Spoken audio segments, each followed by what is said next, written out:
నమస్కారం సశ్య TV news కి స్వాగతం. ముందుగా ముఖ్యాంశాలు. బంగ్లాదేశ్ హిందువులపై జరుగుతున్న అత్యాచారాలకు నిరసనగా విశ్వ హిందూ పరిషత్ ఆధ్వర్యంలో ర్యాలీ. 10వ తరగతి పరీక్షల్లో ఉత్తమ ఫలితాలపై ప్రత్యేక చర్యలు చేపట్టామని పేర్కొన్న డిఈఓ. ఈ నెల 6 నుండి 8వ తేదీ వరకు నిర్వహించనున్న రెవెన్యూ సదస్సులను ప్రజలు సద్వినియోగం చేసుకోవాలని కోరిన తహసీల్దార్ ప్రియదర్శిని. లింగ ఆధారిత హింస నిర్మూలనపై అవగాహన కార్యక్రమం. జిల్లా పశుసంవర్ధక శాఖ ఆధ్వర్యంలో జాతీయ లైవ్ స్టాక్ మిషన్ డివిజన్ స్థాయి అవగాహన సదస్సు.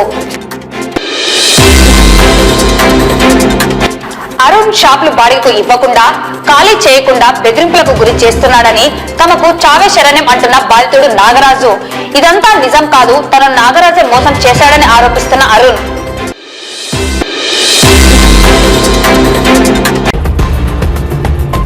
నంద్యాల పట్టణంలో బంగ్లాదేశ్ హిందువులపై జరుగుతున్న అత్యాచారాలకు నిరసనగా విశ్వ హిందూ పరిషత్ ఆధ్వర్యంలో ర్యాలీ నిర్వహించడం జరిగింది. ఈ కార్యక్రమంలో విశ్వ హిందూ పరిషత్ నాయకులు డాక్టర్ ఉదయ్ శంకర్, డాక్టర్ గెలివి సహదేవుడు, బీజేపీ నాయకుడు అభిరుచి మధు, నిమ్మకాయల సుధాకర్, అడ్వకేట్ దుర్గా ప్రసాద్ తదితరులు పాల్గొన్నారు.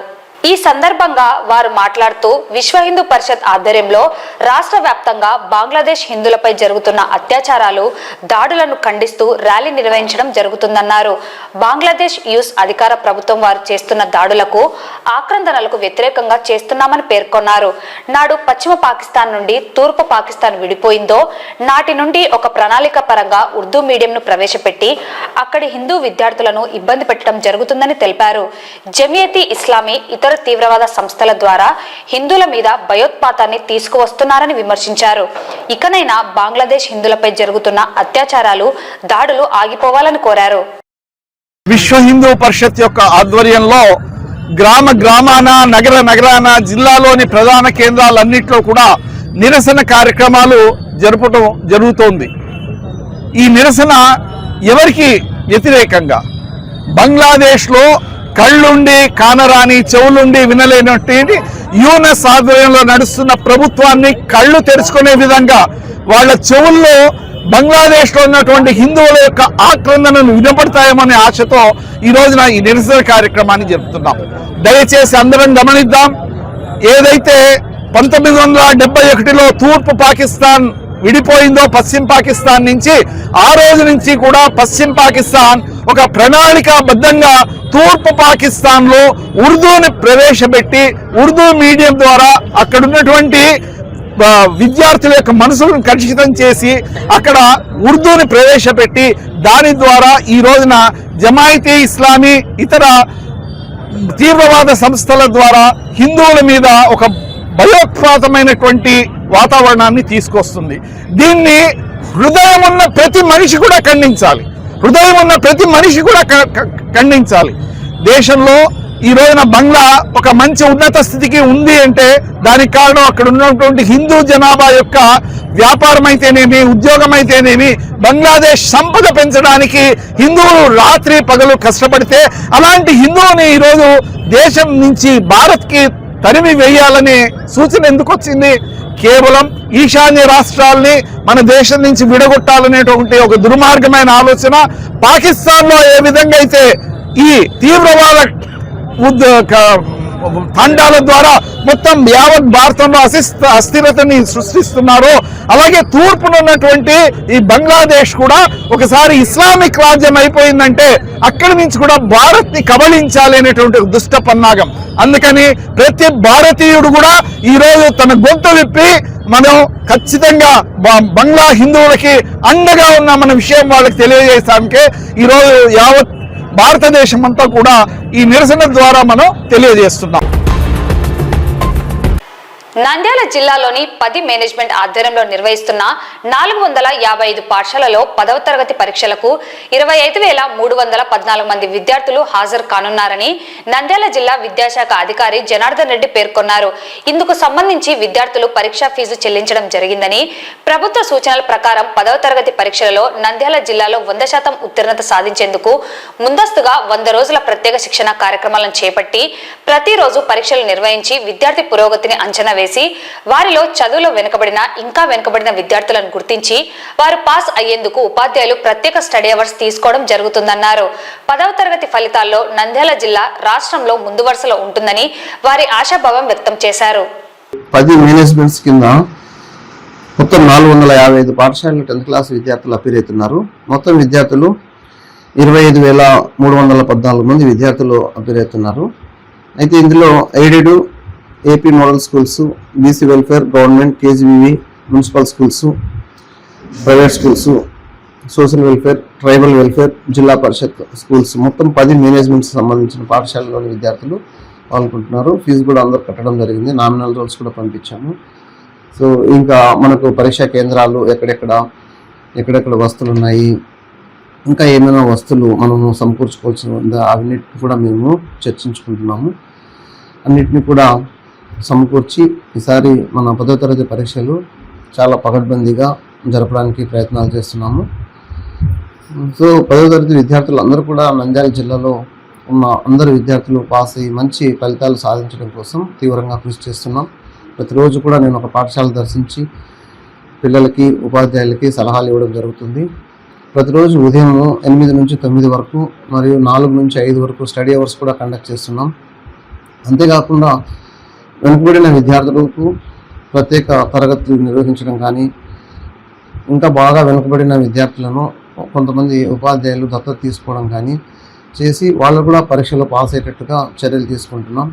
అంతేకాకుండా మన రాష్ట్ర ప్రభుత్వం ఇచ్చిన సూచనల ప్రకారము 100 days ప్రోగ్రామ్ను కూడా మనం అమలు చేస్తున్నాం.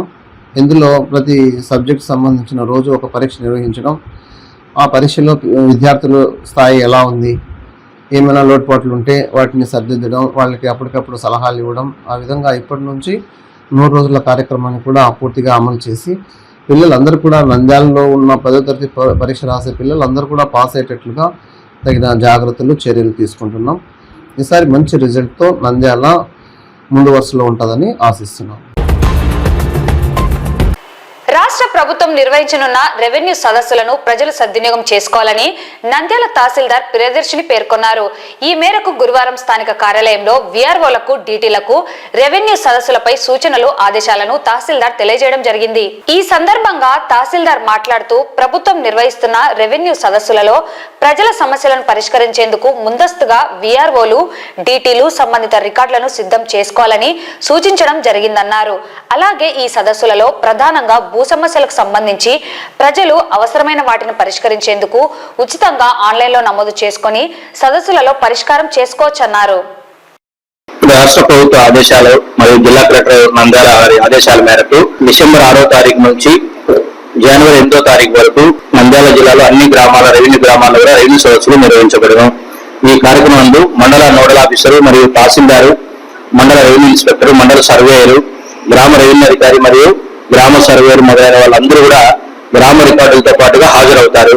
కావున ఎవరైనా సరే రైతులు వాళ్ళ యొక్క భూ సమస్యలు ఉంటే ఆ భూ సమస్యల పరిష్కారం కొరకు ఈ యొక్క రెవెన్యూ సదస్సులను సద్వినియోగం చేసుకోవాల్సిందిగా కోరుతున్నాం. ప్రధానంగా రైతులు ఈ కింద తెలిపిన భూ సమస్యలతో రైతులందరూ కూడా దరఖాస్తు చేసుకోవచ్చు. కూలీ కొనుగోలు, దాన విక్రయం కానీ, భాగ పంపిణీల ద్వారా రిజిస్ట్రేషన్ పొంది పట్టాదారు పాస్ పుస్తకాల కొరకు దరఖాస్తు చేసుకోవడానికి, అలాగే పట్టాదారు మరణించిన వారి వారసుల రికార్డులో పేరు నమోదు చేసుకోవటకు, తర్వాత వారసత్వ ఆస్తిని భాగ పరిష్కారాలు చేసుకోవటం కానీ, రెవెన్యూ రికార్డులో పట్టాదారు పేరు తప్పున్నా సరి చేసుకోవడానికి, లేదా ఏదైనా పట్టా భూములు సెక్షన్ 22 నమోదైతే వాటిని సవరించుకోవటకు, అలాగే చుక్కల భూముల యొక్క సమస్య పరిష్కారానికి కానీ, అలాగే కొత్తగా సర్వే ల్యాండ్కి సబ్డివిజన్ చేసుకోవడానికి ఎవరైనా దరఖాస్తు చేసుకోవచ్చు. తర్వాత పట్టా లేదా ఇనాం భూముల యొక్క మార్పు, అడంగల్లో మార్పు కావాల్సిన సవరణ కొరకు కూడా దరఖాస్తు చేసుకోవచ్చు. జాయింట్ ఎల్పిఎంస్ ఉన్నటువంటి రైతులు స్ప్లిట్టింగ్ ఆఫ్ జాయింట్ ఎల్పిఎంస్ ని దరఖాస్తు చేసుకోవచ్చు. తర్వాత గ్రామంలో ఏదైనా ప్రభుత్వ భూములు ఆక్రమణలు ఉంటే వాటిని తొలగించడానికి కూడా తగు చర్యలు తీసుకోగలను. అలాగే వాటర్ ట్యాక్స్ కానీ ఆ యొక్క డిమాండ్ ని సరి చేసుకోవచ్చు రైతులు. అలాగే అక్కడ వాటర్ ట్యాక్స్ కూడా చెల్లించవచ్చు అని కూడా తెలియజేస్తున్నాం. అలాగే రెవెన్యూ సదస్సులు జరిగేటువంటి రోజున రైతులందరూ కూడా గ్రామ వార్డు సచివాలయంలో లభించే 100 రకాల సేవల్ని పూర్తిగా ఉచితంగా కూడా వినియోగించుకోవచ్చు. కాబట్టి నంద్యాల డివిజన్లో ఉన్నటువంటి అందరు రైతులు కూడా ఈ అవకాశాన్ని సద్వినియోగం చేసుకుని మీ యొక్క రెవెన్యూ సమస్యల పరిష్కారానికి రెవెన్యూ సదస్సుల్లో హాజరై మీ యొక్క దరఖాస్తు చేసుకుని తగిన రసీదు పొందితే ఖచ్చితంగా మీ యొక్క సమస్యలు పరిష్కరించబడతాయని చెప్పి తెలియజేస్తున్నాం. సో ఈ రెవెన్యూ సమస్యలకు సంబంధించి విఆర్ఓలకు అందరికీ మరియు డిటీలు విఆర్ఓలకు అందరికీ తగిన సూచనలు ఇవ్వడం జరిగింది. సంబంధిత రికార్డులన్నింటినీ వాళ్ళు రెడీగా పెట్టుకొని సమావేశంలో ప్రజలకు అందుబాటులో ఉంచి ప్రజలు ఇచ్చే ప్రతి అర్జీని స్వీకరించి వాటికి సంబంధించిన సమస్యను పరిష్కారం చేయడానికి తగిన చర్యలు తీసుకోవడానికి వీళ్ళకి సూచనలు ఇవ్వడం జరిగింది. అంతేకాకుండా ఈ రెవెన్యూ సదస్సుల్లో ప్రతి సర్వీస్ను గవర్నమెంట్ ఫ్రీగా వితౌట్ ఎనీ ఛార్జెస్ ఫ్రీగా ఆన్లైన్లో అప్లై చేసుకోవడానికి అవకాశం కల్పించింది. కాబట్టి భూములకు సంబంధించిన సర్వీసెస్ లైక్ మ్యూటేషన్కి సంబంధించి కానీ లేకపోతే సబ్ డివిజన్కి సంబంధించి కానీ ఏదైనా వాళ్ళ భూములకు సంబంధించిన భూ సమస్యలకు సంబంధించిన సర్వీసెస్ ఫ్రీగా చేసుకోవడానికి ఆన్లైన్లో ఫ్రీగా అప్లై చేసుకోవడానికి రెవెన్యూ సదస్సుల్లో ఒక మంచి అవకాశం కాబట్టి ఈ అవకాశాన్ని ప్రజలు సద్వినియోగం చేసుకోవాల్సిందిగా కోరుతున్నాను. నంద్యాల జిల్లా పశుసంవర్ధక శాఖ ఆధ్వర్యంలో జిల్లా శాఖ అధికారి డాక్టర్ గోవింద్ నాయక్ అధ్యక్షతన గురువారం జాతీయ లైఫ్ స్టాక్ మిషన్ డివిజన్ స్థాయి అవగాహన సదస్సు నిర్వహించడం జరిగింది. ఇందులో పశుసంవర్ధక శాఖ అసిస్టెంట్ డైరెక్టర్లు, వెటర్నరీ అసిస్టెంట్ సర్జన్లు పాల్గొనడం జరిగింది. ఈ సందర్భంగా జిల్లా పశుసంవర్ధక శాఖ అధికారి మాట్లాడుతూ జాతీయ స్థాయి లైఫ్ స్టాక్ మిషన్ సంబంధిత పశుగణనలో రాష్ట్రంలో 2వ స్థానంలో ఉన్నామన్నారు. ప్రభుత్వం అమలు చేస్తున్న పథకాలు, వాటి పురోగతి, ఏ కార్యక్రమాలను పశుసంవర్ధక శాఖ చేపట్టడం జరుగుతున్నది, వివిధ అంశాలపైన సమీక్షా సమావేశం నిర్వహించడం జరిగిందన్నారు. కార్యక్రమంలో డిప్యూటీ డైరెక్టర్లు రవిబాబు, శ్రీనివాసులు, రాజశేఖర్ తదితరులు పాల్గొన్నారు. Nandyal division review meeting conduct చేయడం జరుగుతుంది. ఇందులో అసిస్టెంట్ డైరెక్టర్లు, veterinary assistant surgeons and para staff ఈ సమావేశానికి విచ్చేశారు. యాక్చువల్గా ఏమేమి స్కీమ్స్ ఉన్నాయి, అవి ఏ పొజిషన్లు ఉన్నాయి, ఏమేమి యాక్టివిటీస్ డిపార్ట్మెంటు టేకప్ చేస్తుంది, దాని మీద ఇప్పుడు రివ్యూ చేయడం జరిగింది. అదేవిధంగా ఈ లైఫ్ స్టాక్ సెన్సస్ అనే దాంట్లో మా జిల్లా ఇన్యూమరేషన్లో 2వ స్థానంలో ఉంది. సో మా జిల్లా దాంట్లో ప్రోగ్రెస్లో బెటర్గా పర్ఫామ్ చేస్తుంది. అదేవిధంగా ఎన్ఆర్ఐజీస్ కింద 2 activities department in convergence with NREG స్టాఫ్తో చేయడం జరుగుతుంది. అందులో మొదటిది మినీ గోకులంకి మా డాక్టర్స్ అప్లికేషన్స్ ఆప్టైన్ చేసేసి ఏపీ వాళ్ళ ద్వారా ఇవ్వడం ద్వారా గౌరవ కలెక్టర్ గారు 850 టార్గెట్ గాను 780 శాంక్షన్స్ ఇవ్వడం జరిగింది. అవి ప్రోగ్రెస్ అనేది డిఫరెంట్ స్టేజెస్లో ఉన్నాయి. అవి మా స్టాఫ్ వాటి మీద మానిటరింగ్ చేయడం జరుగుతుంది. అదేవిధంగా నేషనల్ ఇదే విధంగా ఫాడర్ కూడా డెవలప్ చేసేదానికి దాంట్లో కూడా ఈ టేకప్ చేయడం జరుగుతుంది. ఎవరైతే మినీ గోకుల నిబంధనలు కట్టుబడి షెడ్ శాంక్షన్ అయినాయో వాళ్ళ దగ్గర నుంచి అప్లికేషన్లు, లేకపోతే ఇంకా మిగతా వాళ్ళ దగ్గర నుంచి ఆ నిబంధనకు లోబడి ఉన్నటువంటి ఫార్మర్స్ దగ్గర నుంచి మేము మన అప్లికేషన్ ఆప్టైన్ చేసి ఏపీల ద్వారా శాంక్షనింగ్కి గౌరవ కలెక్టర్ గారికి పంపాలని నిర్ణయించాం. సో ఆ విధంగా కూడా ఉంటున్నాం. అదేవిధంగా పశు కిసాన్ క్రెడిట్స్ కార్డుకు వస్తే నా జిల్లా యొక్క టార్గెట్ 7,500 గాను మేము 8,200 అప్లికేషన్స్ ఇవ్వడం జరిగింది. సో దాంట్లో కూడా దాదాపు 50 to 40% కొన్ని మండలాల్లో కూడా పీకేసీ శాంక్షన్స్ కూడా ఇవ్వడం జరిగింది. అంటే రైతు యానిమల్ కొనుక్కోవడానికి కావచ్చు, లేకపోతే యానిమల్ మెయింటెనెన్స్ కానీ తీసుకోవడం జరుగుతుంది. అది 1,60,000 వరకు ఎటువంటి బయోలేటరల్ కొలేటరల్ సెక్యూరిటీ లేకుండా బెనిఫిట్స్ని తీసుకోవచ్చు. అదేవిధంగా ఈ కాన్స్టిట్యున్సీ లెవెల్లో మేమేం చేసామంటే బిల్డింగ్స్ ఏ పరిస్థితుల్లో ఉన్నాయి, వాటికి ఏమైనా కాంపౌండ్ వాల్ అవసరమా, టాయిలెట్స్ అవసరమా, కరెంట్ ఫెసిలిటీ ఉందా, ఈ ఇన్ఫర్మేషన్ కూడా మేము సేకరించడం జరిగింది. సో ఆ ఇన్ఫర్మేషన్ని మేము గౌరవ ప్రజాప్రతినిధులకి, తర్వాత పైన డైరెక్టర్ గారికి కూడా మేము ఎస్కలేట్ చేయడం జరుగుతుంది. స్థానిక ముందుగా శ్రీ రామకృష్ణ డిగ్రీ కళాశాలలో లింగ ఆధారిత హింస నిర్మూలనపై అవగాహన కార్యక్రమం నిర్వహించబడింది. ఈ అవగాహన కార్యక్రమానికి ముఖ్య అతిథిగా ఇండియన్ మెడికల్ అసోసియేషన్ నంద్యాల అధ్యక్షుడు డాక్టర్ మధుసూదన్ రావు హాజరయ్యారు. కళాశాల chairman doctor Ramakrishna Reddy, estate manager Pragathi మరియు అధ్యాపకులు ఇంతియాజ్ అహ్మద్, రత్నారెడ్డి తదితరులు పాల్గొన్నారు. వారు మాట్లాడుతూ హింసను ఎలా నిర్మూలించాలి మరియు లింగ ఆధారిత హింసను నిర్మూలించడానికి ఎలా చర్యలు తీసుకోవాలో వివరించారు. విద్యార్థినులు స్వతంత్రంగా ఉండాలని సూచించారు. ప్రస్తుతం జరుగుతున్న సోషల్ మీడియా దుర్వినియోగాల గురించి కూడా అవగాహన కల్పించారు. పని ప్రదేశాల్లో వేధింపులను అరికట్టేందుకు యువత అప్రమత్తంగా ఉండాలని సూచించారు. లింగ ఆధారిత హింసపై మాట్లాడేందుకు విద్యార్థులు ముందుకు రావాలని కోరారు. ప్రధానంగా 16 నుంచి 20 ఏళ్లలోపు వారిలో వేధింపులు జరుగుతున్నాయని సర్వే గురించి వివరించారు. లింగ ఆధారిత హింసకు అనేక కారణాలను ప్రస్తావించారు.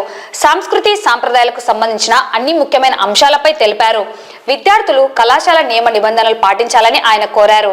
అప్పట్లో సరైన అవగాహన లేక సతీ సహగమనం అనే ఒక పద్ధతిని అవలంబించేవారని, సుమారు 200 సంవత్సరాల కిందట రాజా రామ్మోహన్ రాయ్ వాటిని నిర్మూలించడానికి పునాది వేశారని తెలిపారు. అయినా ఇప్పటికీ మన సమాజంలో ఎక్కడో ఒక చోట చూస్తూనే ఉన్నామని, అటువంటి వాటిని అరికట్టాలని పిలుపునిచ్చారు. అసలు లింగ వివక్ష అనేది తల్లి గర్భం నుంచే మొదలవుతుందని, అందుకే వాటిని అరికట్టడానికి చట్టం చాలా శిక్షలు అమలు చేస్తుందని, ఇందు మూలంగా చాలా భ్రూణ హత్యలను అరికట్టగలిగామని తెలిపారు. అంతేకాకుండా సమాజంలో ఆడమగ అనే భేదం లేకుండా అందరూ సమానం అనే భావన కోసం భారత ప్రభుత్వం చాలా పథకాలు, అవగాహన సదస్సులు నిర్వహించి ప్రజలకు అవగాహన కల్పిస్తుందని పేర్కొన్నారు. అందరూ ప్రతి ఒక్కరూ ఇతరులను గౌరవించినప్పుడే ఈ లింగ వివక్ష లేకుండా పోతుందని తెలిపారు.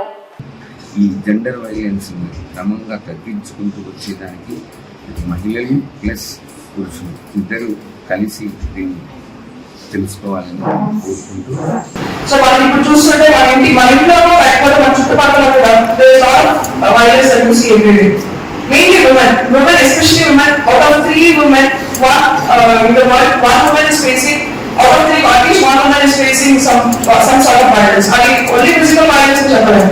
మనం బస్సు గురించి మాట్లాడుకోవాల్సిన అవసరం లేదు. ఒకవేళ బయట నుంచి వచ్చేవాళ్ళు బస్సులో వస్తూ ఉంటే బస్సులు, రైల్వే స్టేషన్లు, బస్ స్టేషన్లు, హోటల్స్, క్యాంటీన్స్ ఇవన్నీ కూడా ప్రధానమైనటువంటి కేంద్రాలు. నంద్యాల పట్టణానికి చెందిన నాగరాజు తనకు చెందిన దుకాణాలను అరుణ్ అనే వ్యక్తికి ఇవ్వడం జరిగింది. అయితే బాడుగకు తీసుకున్న అరుణ్ బాడుగలు చెల్లించకపోగా తనపై దాడులు చేస్తున్నాడని, అనేక ఇబ్బందులకు గురి చేస్తున్నాడని నాగరాజు ఆరోపించడం జరిగింది. ఈ మేరకు తనకు ఎక్కడా న్యాయం జరగలేదని చావే శరణ్యం అంటూ ఓ సెల్ఫీ వీడియోను విడుదల చేయడం జరిగింది. ఇదిలా ఉంటే అరుణ్ అనే వ్యక్తి స్థానిక 2వ పట్టణ పోలీస్ స్టేషన్ ఆవరణంలో మాట్లాడుతూ తనకు బాడిగకు ఇచ్చిన నాగరాజు షాపులకు చెందిన అగ్రిమెంట్ల ప్రకారం కాకుండా వేరే డాక్యుమెంట్లను సృష్టించి తన వ్యాపారాన్ని దెబ్బతీస్తున్నాడని, తాను టీడీపీకి చెందిన వ్యక్తినని నీ ఇష్టం వచ్చినట్టు చేసుకోమని బెదిరిస్తున్నాడని పేర్కొన్నాడు.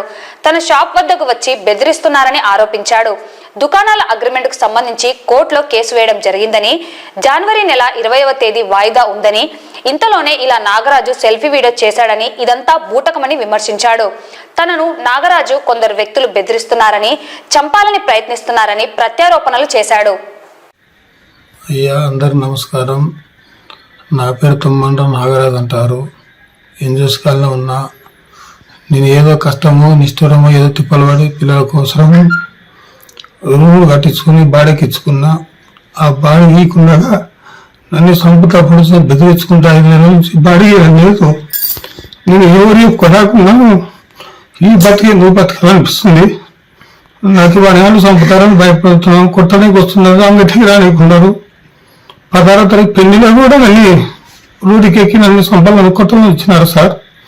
నేను ఎందుకు బతుకోను? మాకు న్యాయం జరిగేటట్టు లేదు. నేను దుర్మార్గం మంచిగా కాదు. నంద్యాల ఎవరైనా విచారించుకోండి సార్. మీరు ఎక్కడ వల్ల న్యాయం జరగడం లేదు. ఏమి బతుకోగలుగుతా అంటే సత్యపడి మేము మా బతుకు మేము ఏడో వస్తాం సార్. మేము వద్దు అనుకున్నాం సార్. మా ప్రాణాలకి మాకు మేము ఎక్కుతాం సార్. మీరు దయచేసి మమ్మల్ని ఇబ్బంది పెట్టొద్దండి సార్. మమ్మల్ని మర్చిపోండి సార్. అంతా మాకు ఎవరు లేరు అనుకోండి, దిక్కులు లేదు. మాకు చాలు వేరే దారి లేదు సార్. మాకు ఇంట్లో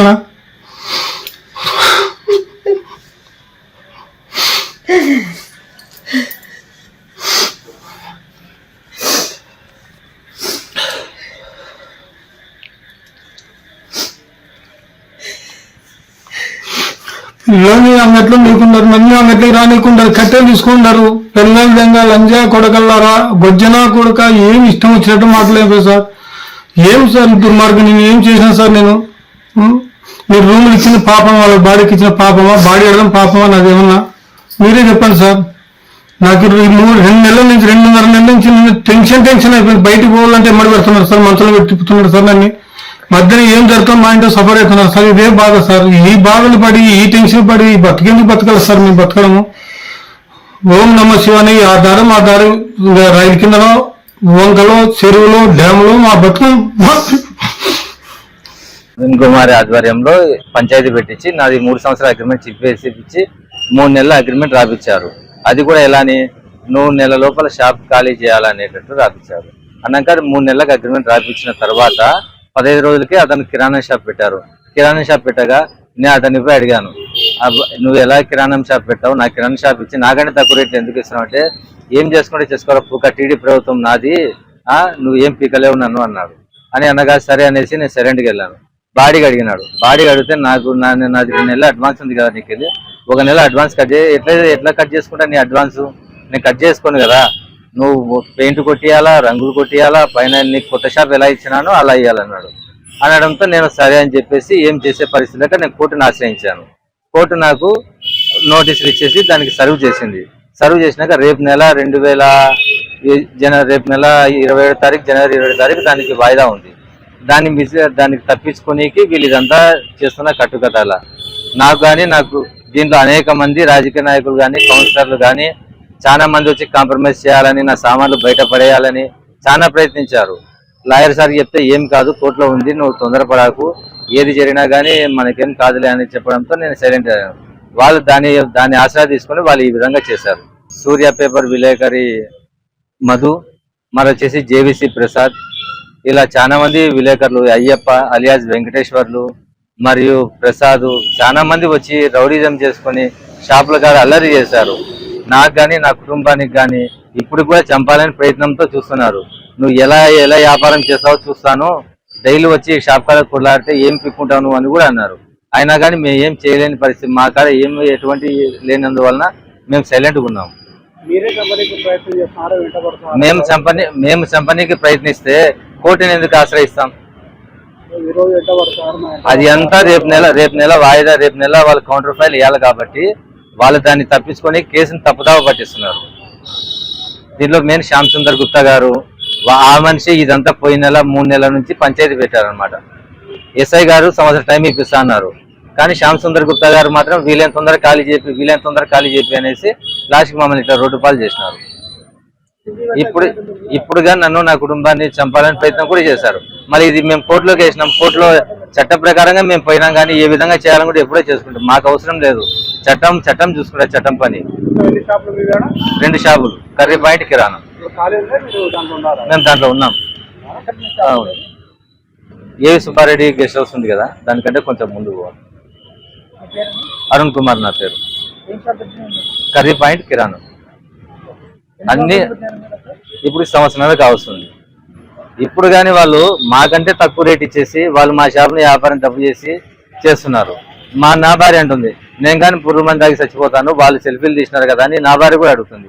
అంటే సెల్ఫీలు చేసినంత మాత్రం ఏది కరెక్ట్ ఏది అబద్ధం అనేది కూడా లేకుండా నాకు, నా కుటుంబానికి తగిన న్యాయం చేయవలసిందిగా కోరుతున్నాను. వార్తలు ముగించే ముందు ముఖ్యాంశాలు మరోసారి. బంగ్లాదేశ్ హిందువులపై జరుగుతున్న అత్యాచారాలకు నిరసనగా విశ్వ హిందూ పరిషత్ ఆధ్వర్యంలో ర్యాలీ.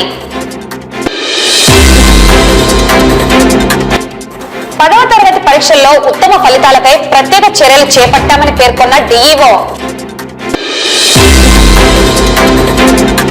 ఈ నెల 6 నుండి 8వ తేదీ వరకు నిర్వహించనున్న రెవెన్యూ సదస్సులను ప్రజలు సద్వినియోగం చేసుకోవాలని కోరిన తహసీల్దార్ ప్రియదర్శిని. లింగ ఆధారిత హింస నిర్మూలనపై అవగాహన కార్యక్రమం. జిల్లా పశుసంవర్ధక శాఖ ఆధ్వర్యంలో జాతీయ లైవ్ స్టాక్ మిషన్ డివిజన్ స్థాయి అవగాహన సదస్సు. అరుణ్ షాపులు బాడిగకు ఇవ్వకుండా, ఖాళీ చేయకుండా బెదిరింపులకు గురి చేస్తున్నాడని తమకు చావే శరణ్యం అంటున్న బాధితుడు నాగరాజు. ఇదంతా నిజం కాదు, తన నాగరాజే మోసం చేశాడని ఆరోపిస్తున్న అరుణ్.